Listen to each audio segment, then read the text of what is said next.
नमस्कार। आज की बात में आपका स्वागत है। आज सबसे पहले बात करेंगे प्रभु श्री राम की। अयोध्या में बन रहे मर्यादा पुरुषोत्तम भगवान राम के भव्य और दिव्य मंदिर की। मंदिर में विराजने वाली रामलला की 3 मूर्तियां बनकर तैयार हैं। अब अगले 72 घंटों में इनमें से एक मूर्ति का चयन किया जाएगा, जिसे मंदिर के गर्भगृह में स्थापित किया जाएगा। मंदिर का गर्भगृह बनकर तैयार है। 5 मंडप बन गए हैं। पहली मंजिल का काम करीब करीब पूरा हो गया है। गर्भगृह की दीवारों पर नक्काशी और मूर्तियां बनाने का काम पूरा हो गया है।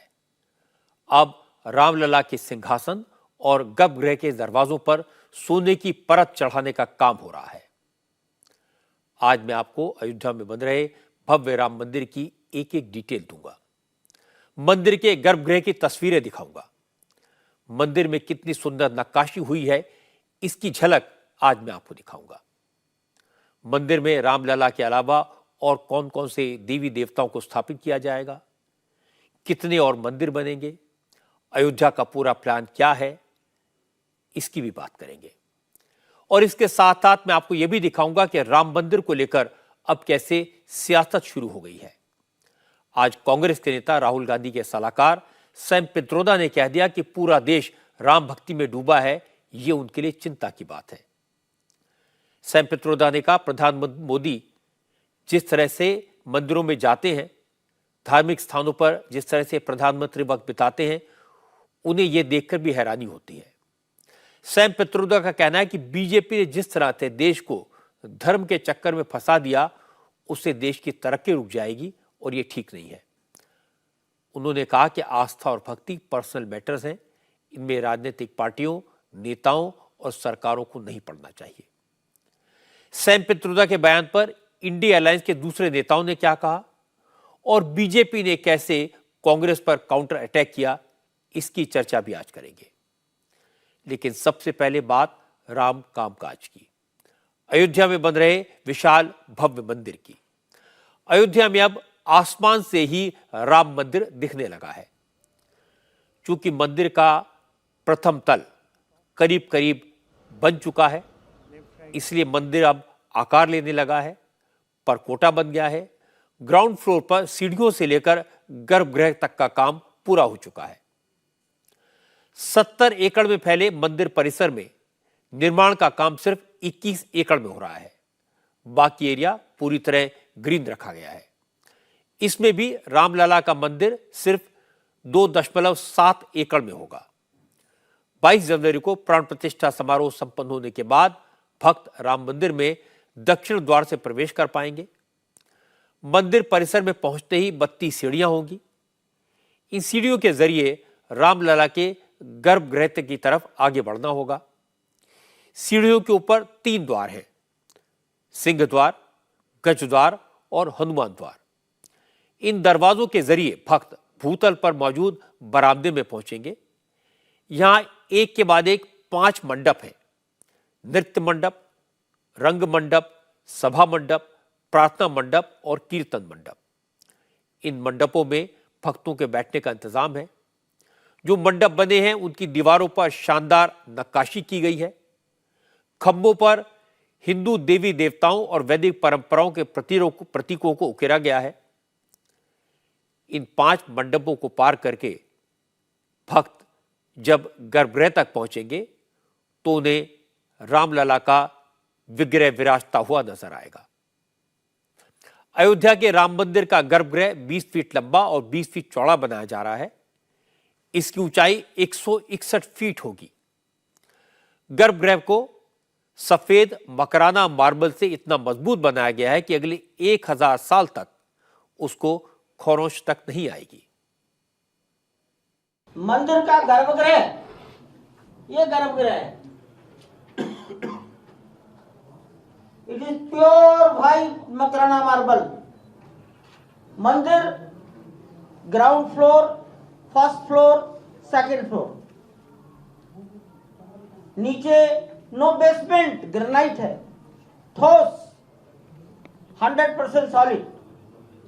उसके नीचे आर्टिफिशियल रॉक, इसलिए नीचे कोई भी हॉलो नहीं है।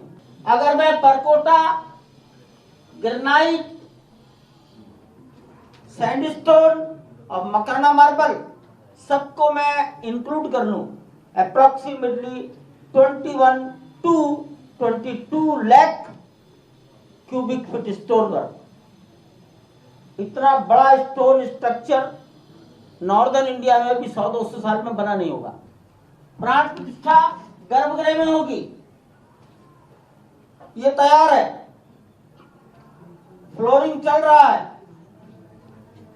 अभी जरा काम को तेज गति से किया गया है, कहीं ऐसा ना हो कि 30 तारीख को 2 दिन बाद ही प्रधानमंत्री आ रहे हैं एयरपोर्ट पर उद्घाटन करने, कहीं गाड़ियां इधर को ना घूम जाए,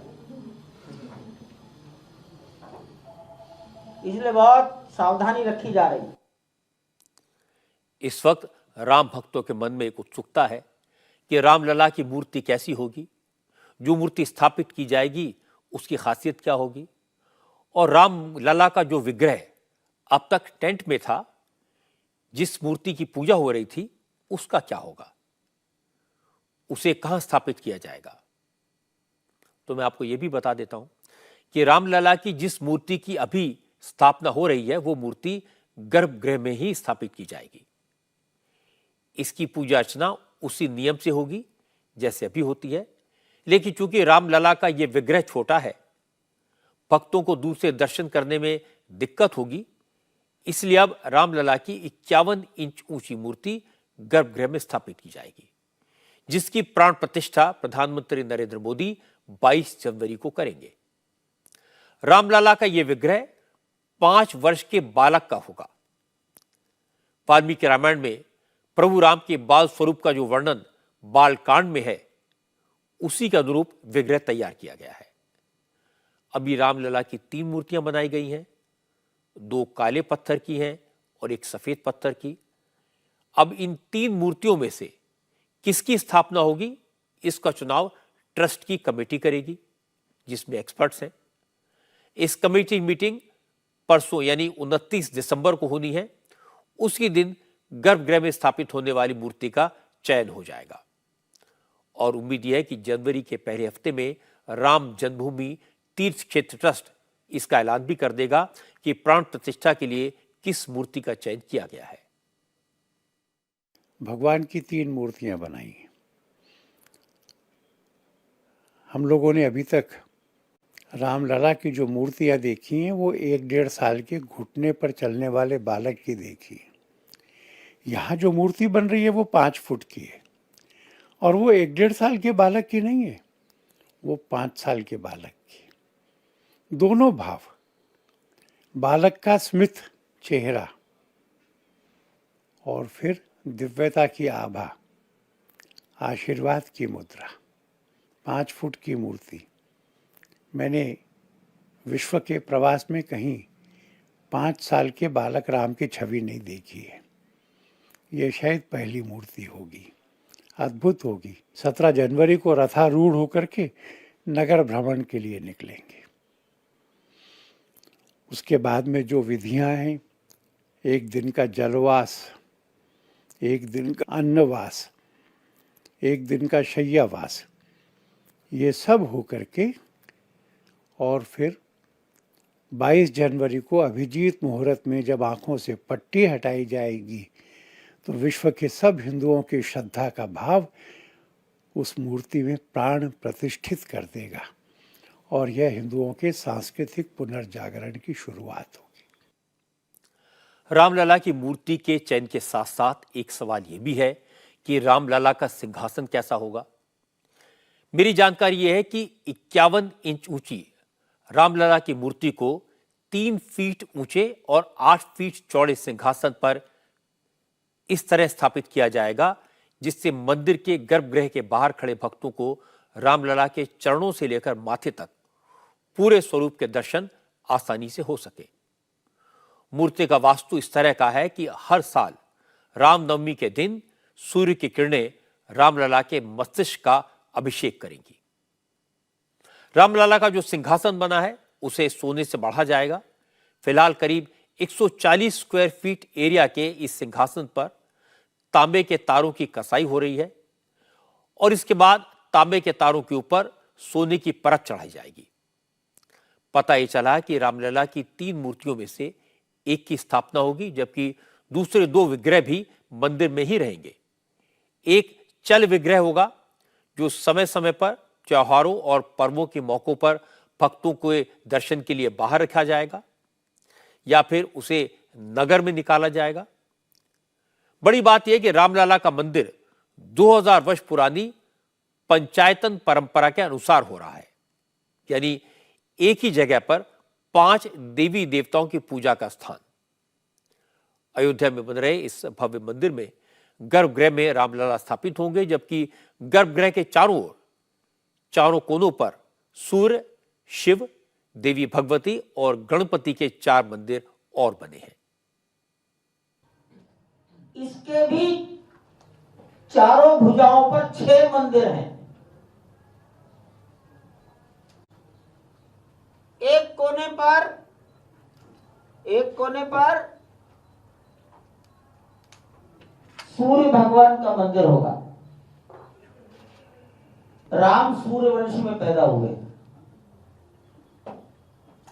दूसरे कॉर्नर पर शंकर जी का मंदिर होगा। थर्ड कॉर्नर पर भगवती का मंदिर होगा, देवी का। और चौथे कोने पर गणेश जी का मंदिर होगा।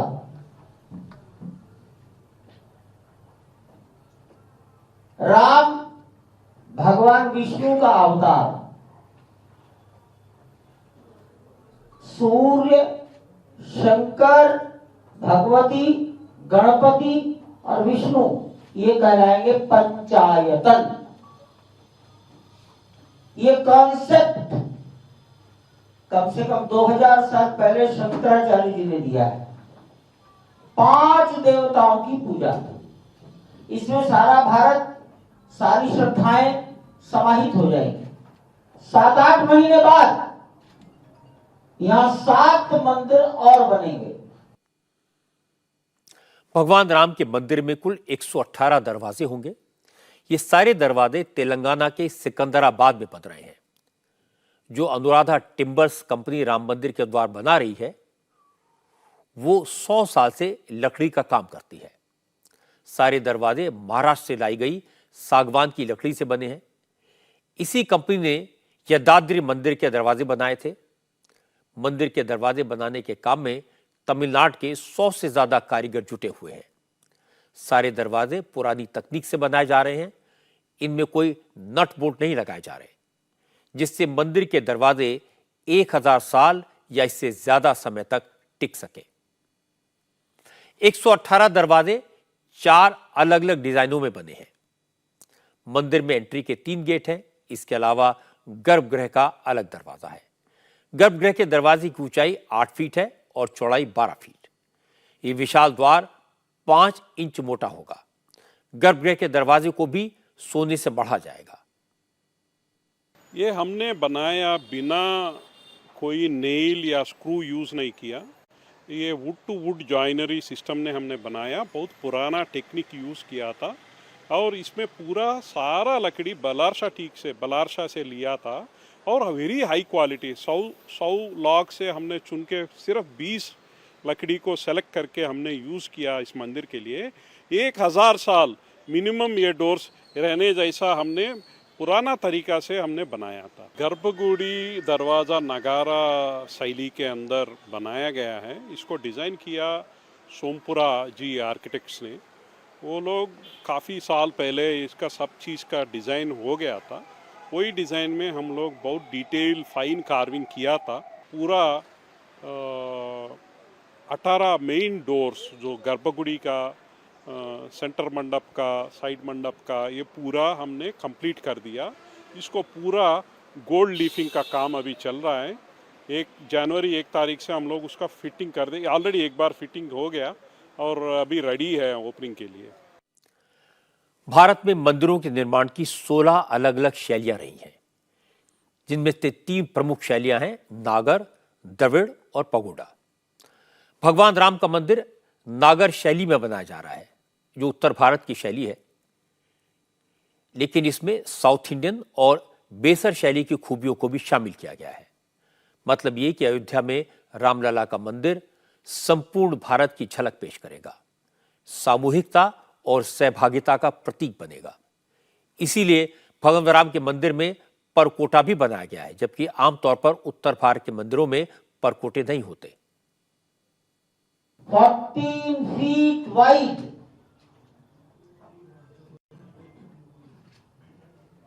यानी 4 मीटर से भी अधिक चौड़ी है।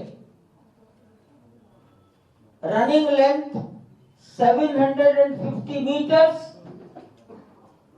width 14 feet wide। ये भी डबल स्टोरीड है। ये परकोटा it is also double storey. जो लोअर लेवल होगा उस लेवल में हम अपने ऑफिशियल कामों के लिए कमरे बना रहे हैं। बहुत प्रकार के काम होंगे। स्पेस बचाने के लिए हमने लोअर लेवल पर कमरे बना दिए हैं, तरह तरह के काम करेंगे। जो अपर लेवल है ये परिक्रमा का मार्ग बनाया है। इट इज फॉर परिक्रमा, यात्रियों की यात्री परिक्रमा कर सकते हैं मंदिर की। दर्शन की लाइन बहुत बड़ी हो गई है, परिक्रमा के लिए बाहर निकल गए। गणेश जी ने माता पिता की परिक्रमा कर ली, दुनिया में विख्यात हो गए, प्रथम पूज्य हो गए। तो ये इसका उपयोगिता है और ये इसकी स्पेशलिटी है, इसकी विड्थ। मंदिर निर्माण कमेटी के चेयरमैन नृपेंद्र मिश्र ने बताया है कि 22 जनवरी को रामलला की प्राण प्रतिष्ठा के बाद 23 जनवरी से सभी लोग रामलला के दर्शन कर सकेंगे। एंट्री पूरब दिशा में बन रहे सिंह द्वार से होगी।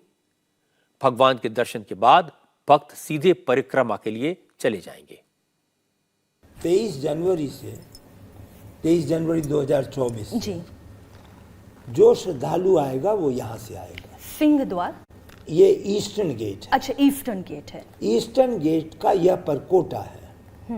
यहाँ के परकोटा से वो प्लाजा में आएगा। इस तरह वो स्टेयर से उतर के आएगा। फिर यहाँ से जब स्टेयर पे चढ़ेगा तो यहाँ पर 3 द्वार हैं जिसका आपने अभी उल्लेख किया। सिंह द्वार, सिंह द्वार, गज द्वार और तीसरे पे हमारे हनुमान जी और गरुण जी, जो कि आपको एक शक्ति प्रदान कर रहे हैं और भगवान की सुरक्षा देख रहे हैं उनका। तो वो यहाँ पे प्लेटफॉर्म होगा और यहाँ पे सीढ़ियों से चढ़ करके श्रद्धालु 5 मंडपों को पार करता हुआ यहाँ गर्भगृह में आएगा। गर्भगृह में भगवान 22 जनवरी 2024 को स्थापित हो जाएंगे। तो यह तो है, लेकिन जब दर्शन कर लेगा तो वह सदर्न एग्जिट से, यहाँ पे सीढ़ियाँ हैं जी, यहाँ जा कर के और इस रास्ते से परकोटा में यहाँ एंटर करेगा और यहाँ से फिर ये इनकी परिक्रमा, ये परिक्रमा पूरी करके और इस प्रकार से बाहर जाने की व्यवस्था है। राम मंदिर की दीवारों पर बेहद सुंदर कलाकृतियां बनाई जा रही हैं। शिल्पकार दिन रात काम कर रहे हैं। मंदिर की दीवारों पर नक्काशी करके उन पर खूबसूरत कलाकृतियां गढ़ी जा रही हैं। इस काम में देश भर से आए कलाकार जुटे हुए हैं। पत्थरों को तराशा जा रहा है, उन पर दिव्य कलाकृतियों का निर्माण हो रहा है। अयोध्या के राम मंदिर के एक एक पत्थर, एक एक खंबे और एक एक दीवार पर इसी तरह की नक्काशी की जा रही है। क्योंकि प्राण प्रतिष्ठा के समारोह में अब सिर्फ 25 दिन का वक्त बाकी है, इसलिए काम में और तेजी लाई गई है। अब तक अयोध्या में 3,500 मजदूर काम में लगे थे। 2 शिफ्ट्स में काम हो रहा था, लेकिन अब मजदूरों की संख्या बढ़ाकर 4,000 कर दी गई है और अब दिन रात 3 शिफ्ट में 24 घंटे काम हो रहा है। लेकिन यह सब काम इतना आसान नहीं था। जब सरकार ने श्री राम तीर्थ क्षेत्र का गठन किया और मंदिर निर्माण के लिए पहली मीटिंग हुई, तो पता चला जिस जगह मंदिर बनना है वो जमीन सख्त नहीं है, हार्ड नहीं है, क्योंकि जहां आज मंदिर बन रहा है पहले वहां सरयू नदी बहा करती थी। ऐसे में मंदिर का बेस सॉलिड नहीं होता। मंदिर निर्माण समिति के चेयरमैन नृपेंद्र मिश्रा ने बताया कि एक्सपर्ट ने इस समस्या से निपटने के लिए 2 सजेशन दिए, जिनमें से एक पर काम हुआ। तभी तो ये मंदिर आने वाले 1000 वर्षों तक यूं ही खड़ा रहेगा, ये इंश्योर किया गया। तो यहाँ पर 2 राय बन रही थी। कुछ लोगों का यह कहना था कि पाइल फाउंडेशन पे हो, तो पाइल फाउंडेशन एक्चुअली बनाए गए, 4 पाइल्स डिग करके फिक्स किए गए, लेकिन उसमें देखा गया कि एक हल्का सा टिल्ट आ रहा था, जो कि टेक्नोलॉजिकली एक्सेप्टेबल नहीं था। दूसरी जो राय थी लोगों की वो यह थी कि यहाँ पर पूरे सॉइल को 2.5 एकड़ की जो भूमि की यहाँ पर व्यवस्था है, इसके सॉइल को बाहर कर दिया जाए, क्योंकि वो अच्छी नहीं है मिट्टी, और उसमें टेक्नोलॉजिकली डेवलप्ड ऐसी सॉइल रखी जाए जिसकी क्वालिटी यह हो कि करीब 14 दिन में वो पत्थर जैसा उसकी गुणवत्ता हो जाए। तो 15 मीटर के लिए 47 लेयर बनानी थी, यानी एक लेयर डालिए, उसको कॉम्पैक्ट करिए, कॉम्पैक्ट करने के मापदंड होते हैं। जब वो कॉम्पैक्शन हो जाएगा तो उसको छोड़ दीजिए, फिर उसको पहले दिन और 14 दिन बाद टेस्ट करिए कि वो फर्स्ट लेयर के गुणवत्ता पत्थर जैसी हुई कि नहीं।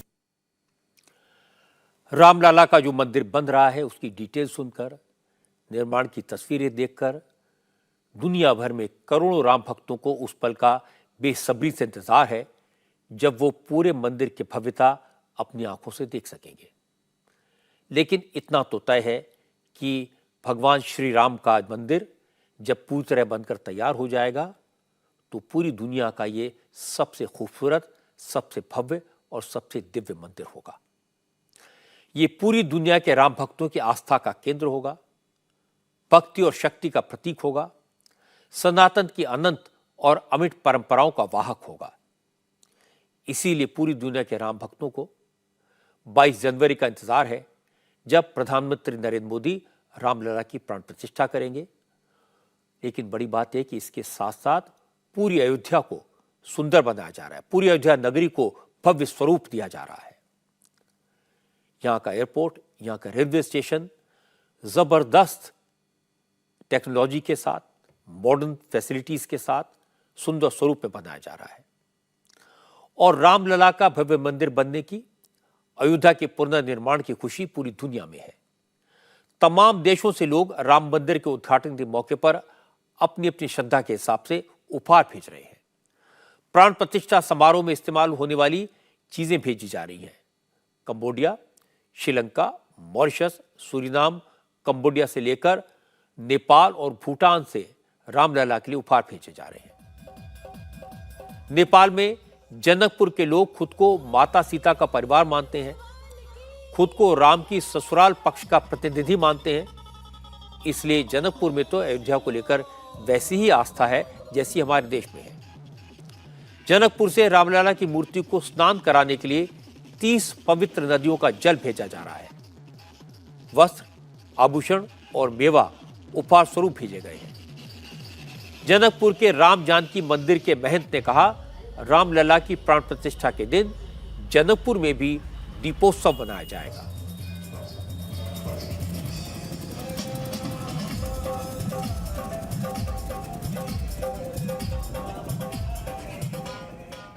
धार्मिक नदियां है यहाँ पे पूरे नेपाल भर में, वो सब जगह का नदी का जल लेकर के हम लोग भेजा हूँ, जो उस दिन प्राण प्रतिष्ठा के पूजन में उस जल से जलाभिषेक हो।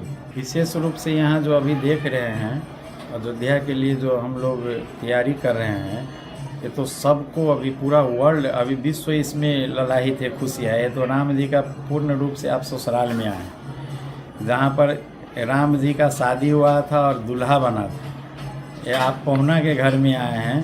हमारे किशोरी दीदी का वहाँ पर अभी नए भवन बना है, बहुत दिनों का वो था। सामान्य प्रधानमंत्री नरेंद्र मोदी जी और हमारे उत्तर प्रदेश के मुख्यमंत्री आदित्यनाथ योगी जी का कार्यकाल में बहुत बड़ी ये ऐतिहासिक और पौराणिक कार्य संपन्न होकर के फिर से रामलला विराजमान हो रहे हैं। तो ये तो घर बना है ना, मैके से हमारे किशोरी जी का सासुर में इतना बड़ा महल बना। इस पर हम लोग अभी सौगात लेकर के 4 तारीख को जा रहे हैं, 6 को हस्तांतरण करेंगे वहाँ पर विधिवत। और हम लोग बहुत हर्षित उल्लासित हों और जनकपुर में बहुत भारी से दीपोत्सव होगी। पूरा देश इसमें इन्वॉल्व है, पूरी दुनिया में राम भक्त इंतजार कर रहे हैं। भगवान राम के भक्त प्राण प्रतिष्ठा के लिए सामग्री भेज रहे हैं।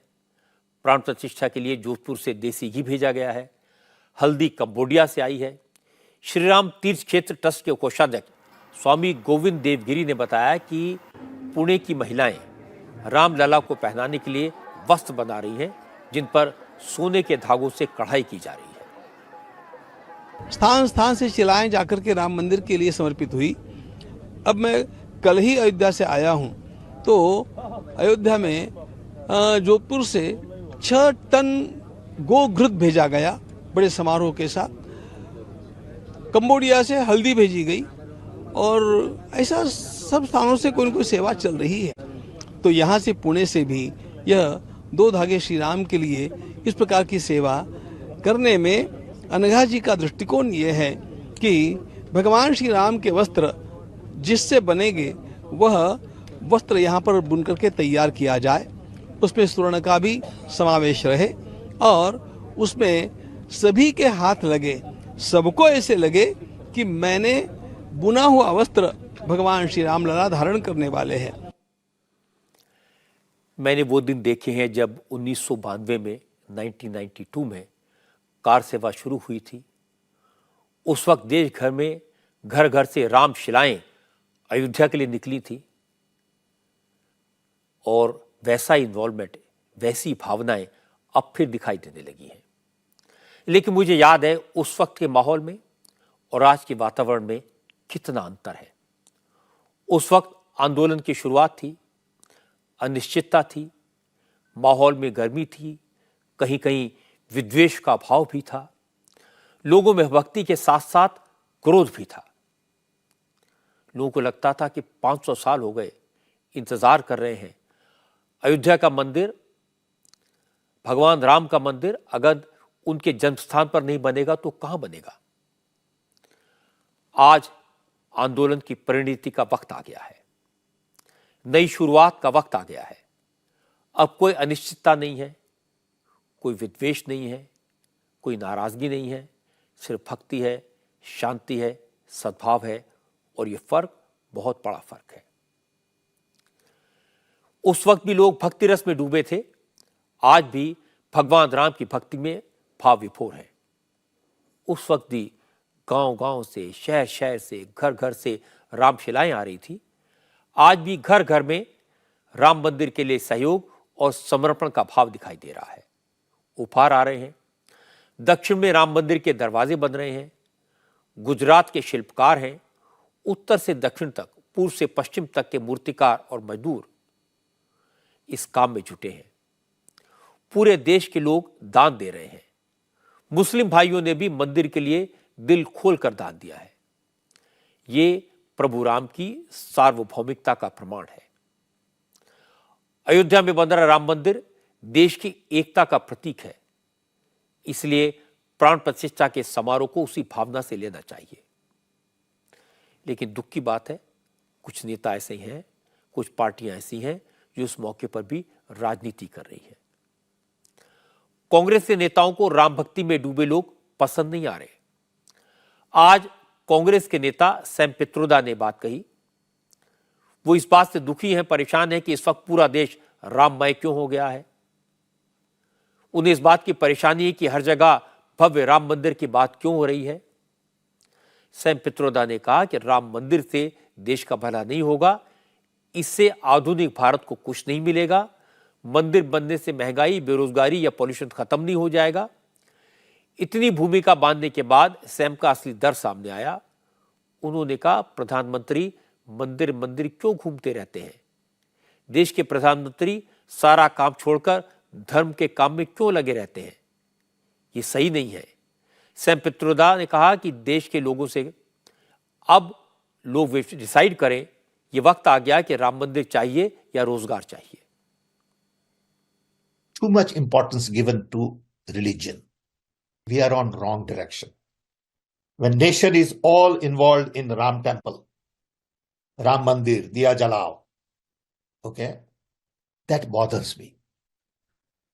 बात होती है हिंदू टेम्पल की, बात होती है राम भगवान की। This is not how you build a modern nation. And when the entire nation is hung up on Ram temple and Janmabhoomi and all this stuff, it really upsets me, bothers me. So religion is something very personal. Don't nationalize it. Don't use for political gains. If Prime Minister is spending time in temples all the time, it bothers me. Is Ram Mandir the real issue? Or Berojgari is a real issue? Is Ram Mandir the real issue? Or Mahanga is a real issue? Is Ram Mandir is the real issue? Or the air pollution in Delhi the real issue? क्योंकि रामलला के प्राण प्रतिष्ठा की सारी तैयारियां विश्व हिंदू परिषद के जिम्मे हैं, इसलिए सैम पित्रोदा के बयान पर सबसे पहला रिएक्शन विश्व हिंदू परिषद की तरफ से आया। विश्व हिंदू परिषद के अध्यक्ष आलोक कुमार ने कहा कि सैम पित्रोदा तो राहुल गांधी के मेंटोर हैं, उनकी बातों का कांग्रेस से खंडन नहीं किया है। इसका मतलब यह है कि कांग्रेस सैम पित्रोदा के बयान से सहमत है। क्योंकि सैम पित्रोदा ने मौका दे दिया, आलोक कुमार को सब कुछ कहने का मौका मिल गया। उन्होंने कहा कि कांग्रेस शुरू से ही प्रभु राम के अस्तित्व को नकारती रही है। उन्हें कांग्रेस की इस सोच पर दुख होता है। ये दुर्भाग्य है कि सैम पित्रोदा जो कांग्रेस के नेता हैं, जिनको राहुल गांधी का मेंटोर कहा जाता है, उनको भारत की इन परंपराओं की भी समझ नहीं है। या फिर मैं ऐसा कहूँ कि कांग्रेस का स्वभाव ऐसा है कि कभी वह राम को माइथोलॉजिकल कहती है, कभी वह राम सेतु को झूठा बताती है, और अब उसके एक नेता ने विदेश में से राम जी के मंदिर की प्रतिष्ठा मनाए जाने को परेशान करने वाला कहा है। मैं समझता हूँ कि कांग्रेस के अंदर जो धर्मनिष्ठ लोग हैं, उनको दोबारा से आत्मावलोकन करना होगा कि क्या वो सैम पित्रोदा के, और क्योंकि कांग्रेस ने इसका विरोध नहीं किया है, तो कांग्रेस की इस रुख से सहमत है। विश्व हिंदू परिषद इस आपत्ति को अस्वीकार करती है। सैम पित्रोदा को जो कहना था उन्होंने कह दिया। इसके बाद कांग्रेस के किसी नेता ने उनके बयान पर कोई रिएक्शन नहीं दिया। न किसी ने यह कहा कि सैम ने सही कहा, न किसी ने सैम की बात को गलत बताया।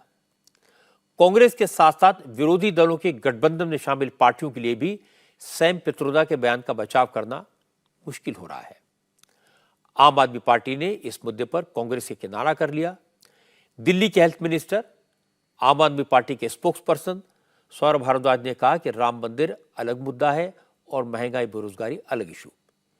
इस देश में करोड़ों लोगों की आस्था भगवान राम और राम मंदिर पर है, इसलिए राम मंदिर पर किसी को आपत्ति नहीं होनी चाहिए। देखिए, एक श्रद्धा और एक लोगों के विश्वास की बात है। मुझे लगता है कि वो अपने आप में एक बड़ा मुद्दा है, वो नेशनल मुद्दा हो या कोई मुद्दा हो, वो एक मुद्दा तो है। और वो मुझे लगता है कि हर धर्म के जो भी हमारे श्रद्धे होते हैं, उनके प्रति लोगों के मन में सद्भावना होती है, लोग उनकी पूजा करते हैं। और अगर भगवान राम की पूजा लोग कर रहे हैं और इस पर चर्चा हो रही है, तो इसके अंदर कोई बुरी बात नहीं है। हाँ, इसके अंदर कोई राजनीतिक दल अपनी राजनीतिक रोटियां सेके, वो भी गलत है। सैम पित्रोदा एक जमाने में राजीव गांधी के करीबी हुआ करते थे। आजकल राहुल गांधी के करीबी हैं, उनके सलाहकार हैं, ओवरसीज कांग्रेस के अध्यक्ष हैं। राहुल के सारे विदेशी दौरे सैम पित्रोदा ही करवाते हैं। लेकिन मुझे लगता है कि सैम की प्रॉब्लम असल में राम मंदिर से नहीं है। उनकी प्रॉब्लम है कि राम मंदिर के निर्माण का सारा क्रेडिट नरेंद्र मोदी को मिल रहा है। सैम पित्रोदा भूल गए जब राजीव गांधी ने राम मंदिर का ताला खुलवाया था तो उन्हें भी इसका क्रेडिट मिला था। अब मोदी के प्रयास से अयोध्या में भगवान राम का भव्य मंदिर बन रहा है तो मोदी को चुनाव में फायदा तो होगा। पर सैम पित्रोदा से कोई ये पूछे, अगर मंदिर में जाने से देश की तरक्की रुकती है, अगर नेताओं का मंदिरों में जाना गुनाह है, तो चुनाव से पहले राहुल गांधी जनेऊ पहनकर मंदिर मंदिर क्यों जाते हैं? असल में सैम पित्रोदा ने कांग्रेस के लिए कोई पहली बार मुश्किल खड़ी नहीं की है। ये वही सैम पित्रोदा हैं जिन्होंने 1984 के सिख विरोधी दंगों के बारे में पूछे जाने पर कहा था, जो हुआ सो हुआ। इसके बाद कांग्रेस मुश्किल में फंसी, सैम को माफी मांगनी पड़ी। फिर पुलवामा में हमला हुआ, भारत ने एयर स्ट्राइक की तो सैम ने कहा इस तरह की कार्रवाई ठीक नहीं है। पुलवामा अटैक के लिए पाकिस्तान को जिम्मेदार ठहराना ठीक नहीं है। सैम पित्रोदा ने 26/11 के मुंबई हमले में भी पाकिस्तान को क्लीन चिट दी थी। और अब सैम पित्रोदा राम मंदिर पर सवाल उठा रहे हैं, राम भक्ति को गुनाह बता रहे हैं। मुझे लगता है ये सैम पित्रोदा की नासमझी है, नादानी है। न वो भगवान राम को जानते हैं, न इस देश को जानते हैं, और न देश के मिजाज को समझते हैं, और न इस देश की भक्ति की शक्ति को पहचानते हैं।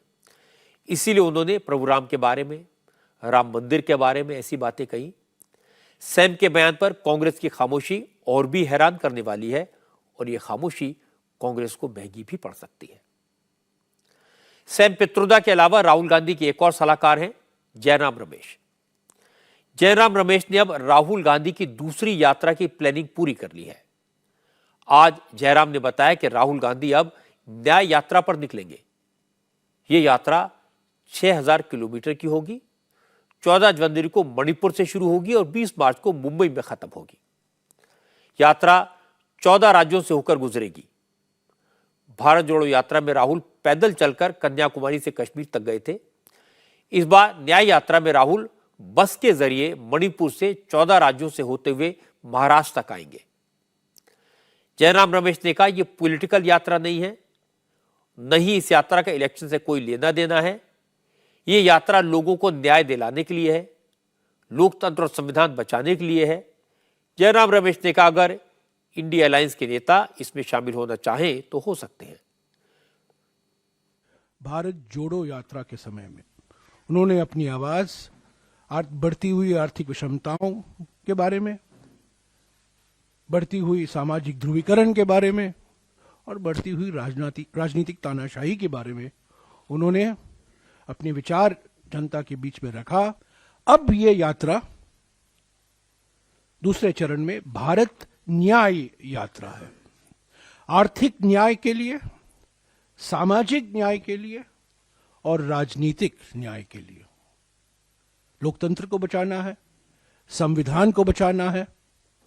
महंगाई और बेरोजगारी से करोड़ों परिवार जो पीड़ित हैं, उनको एक नया भविष्य, उज्जवल भविष्य दिखाना है। तो पहले भारत जोड़ो यात्रा, भारत को जोड़ने के लिए, और अब भारत न्याय यात्रा। अब ये कहना तो बेकार की बात है कि इस यात्रा का राजनीति से कोई लेना देना नहीं है। राहुल गांधी राजनीति में है, कांग्रेस पार्टी के बड़े नेता हैं, कांग्रेस पार्टी का फेस है, तो इसमें राजनीति तो होगी। इसीलिए राहुल की न्याय यात्रा को बीजेपी के नेताओं ने अन्याय यात्रा करार दे दिया। अनुराग ठाकुर ने कहा, जो कांग्रेस अपने राज में 1984 के सिख विरोधी दंगों के पीड़ितों को न्याय नहीं दिला पाई, वो न्याय की बात करे, ये सुनकर हंसी आती है। कोई कांग्रेस के दावे पर भरोसा नहीं करेगा। मैं इतना ही कहूंगा, जो टुकड़े टुकड़े गैंग के सदस्यों को शामिल करते हों, जो भारत को क्षेत्र और जातिवाद में बांटने का काम करते हों, वो न्याय क्या दिलाएंगे जिनके अपने राज में 84 के दंगे हुए हों और कई वर्षों तक सिखों के इस दंगों को न्याय नहीं दिला पाए। जनता इनका असली चेहरा जान चुकी है। हालांकि विरोधी दलों के गठबंधन में शामिल ज्यादातर पार्टियों के नेताओं ने राहुल की न्याय यात्रा के ऐलान के बारे में आज कोई कमेंट नहीं किया। सिर्फ डॉक्टर फारूक अब्दुल्ला बोले। फारूक साहब ने कहा कि राहुल की भारत जोड़ो यात्रा देश में माहौल बदलने के लिए थी, देश में माहौल बदला था। इस बार भी राहुल की यात्रा से फायदा होगा। पिछली यात्रा में उनकी पार्टी शामिल हुई थी, नेशनल कॉन्फ्रेंस इस बार भी शामिल हो जाएगी। अल्हम्दुलिल्लाह, मुबारक हो। भारत जोड़ने की कोशिश कर रहे हैं, वतन को एक करने की कोशिश कर रहे हैं। ये जो नफरतें मजहबों में शुरू कर दी है, इनको ख़त्म करने की कोशिश कर रहे हैं। इसमें क्यों नहीं शामिल? पहले भी शामिल थे, आज भी शामिल हो। लेकिन केंद्रीय मंत्री गिरिराज सिंह ने राहुल की यात्रा पर इंटरेस्टिंग कमेंट किया। गिरिराज सिंह ने कहा, यह राहुल के आईक्यू टेस्ट की यात्रा है, ज्ञान बढ़ाओ यात्रा है। राहुल की पिछली यात्रा के बाद भी कांग्रेस चुनाव हारी। इस यात्रा के बाद कांग्रेस की हालत और खराब हो जाएगी। ये जो यात्रा निकालना हो वो यात्रा निकाल लें, अच्छा हो ज्ञान यात्रा निकाल लें। न्याय यात्रा, जब वो भारत यात्रा खत्म किए थे तो सारे चुनाव में हार गए थे। अब न्याय यात्रा पर निकलेंगे तो कौन सा तीर मार लेंगे? जनता ले रही है आईक्यू टेस्ट।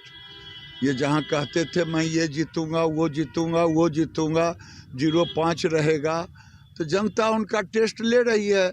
जनता टेस्ट में वो फेल कर रहे हैं। कांग्रेस पार्टी उनको नंबर दे रही है 100। इसमें क्या दिक्कत? ये बात सही है कि जब राहुल गांधी ने भारत जोड़ो यात्रा निकाली थी, पैदल चले थे, तो उसका उन्हें फायदा हुआ था। राहुल की इमेज में सुधार हुआ था, क्योंकि यात्रा का एक डेफिनेट पर्पस था, वो अचीव हुआ। लेकिन कांग्रेस के नेता उस वक्त भी इस बात को लेकर परेशान थे कि उस यात्रा के दौरान जिन राज्यों में चुनाव हो रहे थे, राहुल ने वहां से यात्रा नहीं निकाली। पर जब कर्नाटक में कांग्रेस ने चुनाव जीता, तो कांग्रेस के आजकल के नेताओं ने उसे राहुल गांधी की भारत जोड़ो यात्रा का असर बताया, यात्रा की जीत बताया। पर राहुल की यात्रा राजस्थान, मध्य प्रदेश और छत्तीसगढ़ से होकर निकली थी। तीनों जगह कांग्रेस हार गई। अब कांग्रेस में कोई ये नहीं कहता कि राहुल गांधी की भारत जोड़ो यात्रा का असर है ये। लेकिन सच यह है कि राहुल गांधी को इन राज्यों में जीतने की पूरी उम्मीद थी, और आज जिस यात्रा का ऐलान किया गया है, उसका प्लान इन राज्यों के चुनावी नतीजे आने से पहले ही फाइनल कर लिया गया था। अब किसी में हिम्मत नहीं है कि हार को वजह बताकर उस प्लान को कैंसिल कराया जाए। दूसरी बात है कि कांग्रेस में किसी के पास कोई ऑल्टरनेटिव प्लान भी नहीं है, करें तो क्या करें ये पता नहीं है। और तीसरी बात यह कि राहुल के आसपास जो नेता हैं, वो चाहते हैं कि लोकसभा चुनाव के दौरान पूरा फोकस राहुल गांधी पर रहे। जब राहुल गांधी कांग्रेस की ऐसी यात्रा को लीड कर रहे होंगे, तो कोई खरगे का नाम नहीं ले पाएगा। कुल मिलाकर ये नई यात्रा राहुल गांधी को एक बार फिर से लॉन्च करने के लिए है, और इस पर कांग्रेस की उम्मीद टिकी है। राहुल गांधी आज सुबह 6 बजे पहलवानों के बीच अखाड़े में दिखाई दिए। राहुल हरियाणा के झज्जर जिले के उस वीरेंद्र आर्य के अखाड़े में गए, जहां बजरंग पूनिया ने कुश्ती के गुर सीखे थे। बजरंग पूनिया भी राहुल के साथ इसी अखाड़े में मौजूद थे। राहुल ने बजरंग से कुश्ती के दांव पेच सीखे, पहलवानों के साथ पहले वार्म अप किया, दौड़ लगाई। उसके बाद राहुल मैट पर उतरे, कुछ दांव भी आजमाए।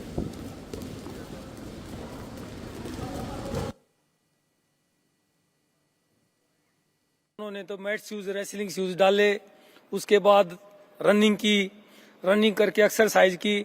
हमने तो एक सिंपल फिर रोल वगैरह लगाए, और हम तो सिंपल रोल कराना चाहते थे, लेकिन उन्होंने तो एक एडवांस बच्चों को सिखाते हैं ना, वो रोल मारे। और तो हाँ, ऊपर से जबरदस्त। हम तो सोच रहे थे कभी चोट नहीं खा जाए, लेकिन इन्होंने तो बहुत फिजिकल फिट थे, बहुत ही अच्छी तरीके से रोल लगाए। और उसके बाद इन्होंने दाव, धोबी पछाड़, बजरंग ने बताया, मैंने भी बताया, इस ढंग से लगाओ। हमें लगभग कई दिन लग जाते हैं एक दाव को सिखाने के लिए एक बच्चे को। उन्होंने लगभग 5-4 मिनट में हमारी बात को कैच किया, और ऐसे के ऐसे दाव लगा के दिखा दिया उन्होंने। उसके बाद अपना जो ताइक्वांडो और जुजुत्सु के वे बताए साथ में थे, भाई ये भी ब्लैक बेल्ट है और ब्लू बेल्ट है, तो उन्होंने अपने भी दाव बताए, मेरा पेट बीच दिया और हाथ को ऐसे करके ऐसे तोड़ा, ऐसे करे हम कहते तोड़ना दे, इतने टाइट थी बॉडी। तो हम तो सोच रहे थे मैं हल्का फुल्का होगा भी राहुल, लेकिन हल्का फुल्का नहीं है जी, वो तो बहुत स्ट्रांग है, फिजिकली फिट है। राहुल गांधी ने जो तो यही कहा है हमारे को, अगर जब इतने बड़े लेवल पे खिलाड़ियों की ये पोजीशन है तो इसका मतलब ये पॉलिटिशियन ही हर चीज के एक्सपर्ट हो गए, खेल के भी एक्सपर्ट यही हो गए, राजनीति के भी एक्सपर्ट हो गए, जो भी काम है वे सारे के सारे इनके हाथ में। तो देखो जो खिलाड़ियों की चीजें हैं तो खिलाड़ियों के हाथ में ही रहनी चाहिए। राहुल ने अखाड़े में पहलवानों से कुश्ती में राजनीति के दांव पेच के बारे में बात की। बृजभूषण शरण सिंह के खिलाफ पहलवानों की लड़ाई में कांग्रेस के सपोर्ट का वादा किया और इसके बाद राहुल ने ट्वीट करके पहलवानों के लिए न्याय की मांग की। राहुल ने लिखा, अगर पहलवान अखाड़ा छोड़कर न्याय की लड़ाई लड़ने में उतर जाएंगे तो कौन अपने बच्चों को अखाड़े में भेजेगा। हालांकि बजरंग पूनिया राहुल के साथ आज पूरे वक्त रहे, लेकिन कुश्ती संघ को लेकर चल रहे विवाद पर आज उन्होंने कुछ नहीं कहा। बजरंग पूनिया ने कहा, राहुल पहलवानों की जिंदगी को करीब से देखने के लिए यहां आए थे, उनसे राजनीति की कोई बात नहीं हुई। हमारा जो रूटीन होता है ना रेसलिंग का, वो देखने के लिए आए। हाँ, कुश्ती की उन्होंने, जोर की एक्सरसाइज की, बिल्कुल आपके साथ किया, मेरे साथ ही कर रहे थे। वो ये देखने आए थे कि भाई जो एक खिलाड़ी होता है उनका जीवन कैसे होता है, रेसलिंग का जीवन कैसे होता है, तो वो देखने के लिए आए थे। जाहिर है बजरंग पूनिया राजनीतिक बात करने से बच रहे हैं, लेकिन सच यह है कि राहुल का यह दौरा, अखाड़े में उनका आना सियासी था। यही बात ओलंपिक में ब्रॉन्ज मेडल जीत चुके रेसलर योगेश्वर दत्त ने कही। असल में आज ये तय हो गया कि फिलहाल रेसलिंग फेडरेशन का कामकाज 3 मेंबर्स की एक कमेटी देखेगी। इस कमेटी का गठन इंडियन ओलंपिक एसोसिएशन ने किया है। भूपेंद्र सिंह बाजवा की अध्यक्षता में बनी यह कमेटी पहलवानों के सिलेक्शन, इंटरनेशनल इवेंट्स में उनकी एंट्री, स्पोर्ट्स एक्टिविटीज समेत फेडरेशन की सारी जिम्मेदारियां संभालेगी। योगेश्वर दत्त ने कहा, एक तरफ सरकार इस मुद्दे को सुलझाने की कोशिश कर रही है, दूसरी तरफ कांग्रेस इस पर सियासत कर रही है। योगेश्वर दत्त ने कहा, राहुल गांधी का अखाड़े में जाना यह बताता है कि WFI की कंट्रोवर्सी के पीछे कौन है। देखिए, अच्छी बात है राहुल गांधी जी झज्जर जिले के छारा गांव में आए। इससे यह पता लगा कि कुश्ती में जो फिलहाल जो राजनीति चली हुई है इसमें किसका हाथ है, उनका आना ही दर्शाता है और पूरा देश इस चीज को जान चुका कि ये पूरा जो प्रोपगंडा ही है राहुल गांधी कांग्रेस द्वारा, दीपेंद्र हुड्डा जी द्वारा, भूपेंद्र हुड्डा जी द्वारा चलाया हुआ है। क्योंकि जिस दिन साक्षी ने संन्यास लिया उसी दिन दीपेंद्र हुड्डा जी, भूपेंद्र हुड्डा जी मिले उनसे, शाम को प्रियंका गांधी मिली और आज जिस तरीके से राहुल गांधी आए हैं इस तरीके से, ये पूरा राजनीति इसको बनाना चाहते हैं और लोगों को सच्चाई का पता लग चुका है। अच्छा है कि ऐसे और जगह इनको जाना चाहिए कि पूरे देशवासियों को पता लगे कि भाई ये किसके द्वारा ये सुनियोजित ढंग से ये पूरा प्रोपगेंडा रचा गया है और किस तरीके से ये कुश्ती को बर्बाद करने में लगे हुए हैं। हरियाणा के होम मिनिस्टर अनिल विज ने अपनी फितरत के मुताबिक राहुल गांधी पर तीखा कमेंट किया। अनिल विज ने कहा, राहुल गांधी कभी खेत में पहुंच जाते हैं, कभी बाइक के सर्विस सेंटर में। सच यह है कि राहुल अपने लिए नया प्रोफेशन ढूंढ रहे हैं क्योंकि राजनीति में उनकी दुकान बंद हो चुकी है। कभी वो सब्जी बोने लगते हैं, कभी पहलवानों के साथ कुश्ती करने लगते हैं, कभी मोटरसाइकिल को रिपेयर करने लगते हैं। तो वो अल्टरनेटिव काम ढूंढ रहे हैं क्योंकि राजनीति के उनके धंधा तो चौपट हो गया। इस मामले के मेरे ख्याल से 3 पहलू हैं। एक तो राहुल गांधी की इमेज मेकर की टीम, जो उन्हें कभी ट्रक में बैठाती है, कभी किसान बना देती है, कभी मैकेनिक के रूप में दिखाती है। अखाड़े में पहलवानों के साथ राहुल गांधी की कुश्ती डिजिटल मीडिया के लिए हिट कंटेंट है। दूसरी बात यह है कि बीजेपी के लोग पहले भी कहते रहे हैं, दीपेंद्र हुड्डा ने पहलवानों को भड़काया, सरकार से लड़वाया और हुड्डा ने ही प्रियंका गांधी को साक्षी मलिक के घर भेजा और आज राहुल को बजरंग पूनिया से मिल पाया। तीसरी बात ये, जब जब बजरंग पूनिया या साक्षी मलिक जैसे पहलवानों ने अपने आप को कांग्रेस के साथ एसोसिएट किया है, तब तब उनका नुकसान हुआ है। उनकी क्रेडिबिलिटी पर सवाल उठे हैं।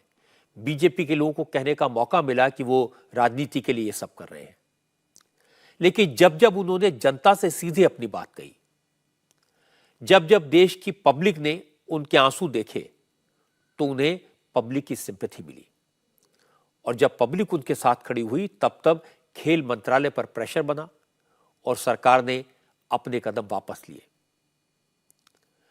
राहुल गांधी को तो राजनीति करनी है, ये उनका काम है। फैसला पहलवानों को करना है कि उन्हें राजनीति के अखाड़े में कुश्ती लड़नी है या वाकई में महिला पहलवानों की लड़ाई उन्हें लड़नी है। आज पंजाब के मुख्यमंत्री भगवंत मान ने मोदी सरकार पर रिपब्लिक डे परेड का भगवाकरण करने का आरोप लगाया। असल में जिन राज्य सरकारों ने रिपब्लिक डे परेड में अपनी झांकी पेश करने की एप्लीकेशन भेजी थी, उन्हें आज ही केंद्र सरकार की तरफ से जवाब भेजा गया। चूंकि पंजाब और दिल्ली की झांकी को गणतंत्र दिवस की परेड में जगह नहीं मिली, इसलिए भगवंत मान नाराज हो गए। भगवंत मान ने कहा, वैसे तो प्रधानमंत्री मोदी और बीजेपी के नेता पंजाबियों के बलिदान, सिख धर्म के इतिहास की बहुत बड़ी बड़ी बातें करते हैं, लेकिन पंजाब सरकार को यह मौका नहीं देते कि वो पंजाब के समृद्ध इतिहास को 26 जनवरी के परेड में दिखा सके। पंजाब के मुख्यमंत्री ने कहा, अगर बीजेपी का बस चले तो वो राष्ट्रगान से भी पंजाब शब्द को निकाल दे। रिपब्लिक डे परेड 2023 ਇਹ ਉਹਨਾਂ ਵਾਸਤੇ ਭੇਜੀ ਹੈ। 24 ਰਿਪਬਲਿਕ ਡੇ ਹੋਣੀ ਹੈ, 23 ਜਿਹੜੇ ਮੰਗੇ ਹੋਏ ਸੀ ਉਹਨਾਂ ਨੇ ਅਸੀਂ ਭੇਜੇ ਸੀ। ਇਸੇ ਦਾ ਇੱਕ ਦੂਜਾ ਹਿੱਸਾ ਵੀ ਸੀ। ਹਾਂ ਕਿ ਜੇ ਤੁਸੀਂ ਇਹਦੇ ਚੋਂ ਸਿਲੈਕਟ ਕਰ ਦਿਓ, ਇਹ ਵੀ ਆਲਮੋਸਟ ਸੇਮ ਹੈ। ਭਗਤ ਸਿੰਘ ਜੀ ਨੇ ਇਹਦੇ ਚ ਥੋੜਾ ਖੇਤੀ ਵੀ ਦਿਖਾਤੀ ਅਸੀਂ, ਇਹਦੇ ਚ ਰਾਜਗੁਰੂ ਸੁਖਦੇਵ, ਇਹਦੇ ਚ ਜਿਹੜੇ ਪੰਜਾਬ ਚ ਪੇਸ਼ਕਾਰੀਆਂ ਜਾਂ ਉਸ ਵੇਲੇ ਜਿਹੜੇ ਅੰਗਰੇਜ਼ਾਂ ਦੇ ਜ਼ੁਲਮ ਨੇ ਉਹ ਵੀ ਨੇ। ਇਹਦੇ ਚ ਮਹਾਰਾਜਾ ਰਣਜੀਤ ਸਿੰਘ ਜੀ ਵੀ, ਸ਼ਹੀਦ ਊਧਮ ਸਿੰਘ, ਇਹ ਜਲਿਆਂਵਾਲੇ ਬਾਗ ਦਾ ਜਿਹੜਾ ਬਣਿਆ ਹੋਇਆ ਯਾਦਗਾਰੀ ਉਹ ਵੀ ਸੀ। ਇਹ ਦੋ ਅਸੀਂ ਦਿੱਤੀਆਂ। ਸਾਡੇ ਨਾਲ ਤੁਸੀਂ ਮਜ਼ਾਕ ਕਰਦੇ ਹੋ। ਆਜ਼ਾਦੀਆਂ ਅਸੀਂ ਲੈ ਕੇ ਦਿੱਤੀਆਂ। 15 ਅਗਸਤ ਤੇ 26 ਜਨਵਰੀ ਚ ਸਾਡੀਆਂ ਤੁਸੀਂ ਝਾਕੀਆਂ ਕੱਢੀ ਜਾਂਦੇ ਹੋ ਕਿ ਇਹਨਾਂ ਦਾ ਵਸ ਚੱਲੇ, ਜਨਗਣ ਮਨ ਚੋਂ ਪੰਜਾਬ ਕੱਢ ਦੇਣਗੇ। भगवंत मान के आरोपों का जवाब दिया बीजेपी के नेता मनजिंदर सिंह सिरसा ने। सिरसा ने कहा कि भगवंत मान खुद अपना काम ठीक से नहीं करते और दूसरों पर झूठे इल्जाम लगाते हैं। सिरसा ने कहा, पिछले साल पंजाब सरकार ने जो पुरानी झांकी भेजी थी उस पर ही रंग रोगन करके इस बार उसकी फोटो भेज दी, इसलिए परमिशन नहीं दी गई। इस साल भी पंजाब सरकार के प्रपोजल में दम नहीं था। पिछले साल भी झांकी की बात आई, कहा जी हमारी झांकी नहीं लगाने दे रहे, पंजाब को बाहर निकाल दिया। आजादी क्या होगी, स्वतंत्रता दिवस क्या होगा अगर, गणतंत्र दिवस क्या होगा अगर पंजाब की झांकी नहीं होगी। तो बाद में पता लगा कि झांकी पिछले साल वाली रंग करके भेजी थी। फिर बोले जी इंक्वायरी कराएंगे, चेक करेंगे कैसे हुआ। इस साल इन्होंने जानबूझकर फिर वही काम किया। इन्होंने जानबूझकर प्रोसेस को फॉलो नहीं किया। मंत्रालय से बाद में आके जब इनको ऑब्जेक्शन लगी, उन्हें ऑब्जेक्शनों के जवाब देने को ये तैयार नहीं है। और जब चिट्ठी मिल जाती है जिसमें कहा जाता है कि ये 20 स्टेटों की झांकियां जाएंगी, और फिर ये सोए उठते हैं और आके कहते हैं जी कि मोदी जी शहीदों का नाम नहीं सुनना चाहते, उनकी झांकी नहीं देखना चाहते। कल्पना कीजिए ये आदमी कितने बेईमान, ठग और बहरूपिये हैं। कल जब पूरा देश समस्त देश में कहना चाहता हूं, मोदी जी की अगुवाई के अंदर प्रधानमंत्री जी साहिबजादा बाबा जोरावर सिंह, बाबा फतेह सिंह जी का वीर बाल दिवस मना रहे थे। देश के गृह मंत्री, पार्टी के राष्ट्रीय अध्यक्ष, सभी मुख्यमंत्री स्टेटों के, सभी मंत्री, सभी केंद्र के मंत्री, गवर्नर साहब मना रहे थे, तो भगवंत मान जी छुपकर अपने घर में बैठे थे। पंजाब की विरासत का हिस्सा जो बाबा जोरावर सिंह, फतेह सिंह, उनका दिन क्यों नहीं मनाया? क्योंकि पिछली बार दिल्ली में आके मनाया था तो केजरीवाल जी से डांट पड़ गई थी कि तुम किस हैसियत में गए थे और क्यों गए थे। इसलिए इस बार मनाने से डरकर भाग गए। तो मैं केजरीवाल जी, भगवंत मान जी ये नौटंकी करते हैं दोनों, इनका और कोई काम नहीं है।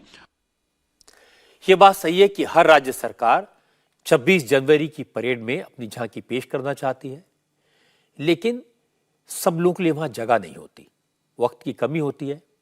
राज्य सरकारों के अलावा केंद्र सरकार के अलग अलग मंत्रालयों का कोटा भी होता है। दावेदार ज्यादा हैं, जगह कम है, इसलिए सबको परमिशन नहीं मिल पाती। इस बार करीब 20 राज्यों को मौका दिया गया है, लेकिन भगवंत मान के इस आरोप में कोई दम नहीं है कि झांकियों का भगवाकरण किया जा रहा है। विपक्षी राज्यों को मौका नहीं मिल रहा। एक महीने बाद गणतंत्र दिवस के दिन जिन जिन राज्यों को झांकी पेश करने की परमिशन दी गई है उनमें ओडिशा, तेलंगाना, कर्नाटक, झारखंड और आंध्र प्रदेश जैसे राज्य शामिल हैं जहां बीजेपी या एनडीए की सरकार नहीं है।